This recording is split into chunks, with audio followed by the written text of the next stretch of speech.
SNX Marathi, Siddheshwar news express, सत्यासाठी SNX सोबत. मंगळवेढा रोडवरील रस्त्यालगत असलेली विहीर सध्या अपघाताच्या दृष्टीने धोकादायक ठरत आहे. या ठिकाणी सुरक्षा कठडे बसवण्यात आले असले तरी तीव्र वळण असल्यामुळे वाहन चालकांना मोठा धोका निर्माण होत आहे. विशेषतः रात्रीच्या वेळी किंवा पावसाळ्यात या ठिकाणी अपघात होण्याची शक्यता अधिक असल्याची नागरिकांकडून चिंता व्यक्त केली जात आहे.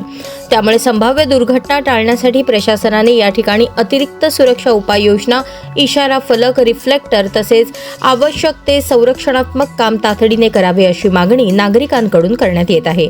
भाविक आणि सर्वसामान्य नागरिकांच्या सुरक्षिततेच्या दृष्टीने प्रशासनाने या गंभीर बाबीची तातडीने दखल घेऊन योग्य ती कार्यवाही करणे गरजेचे आहे.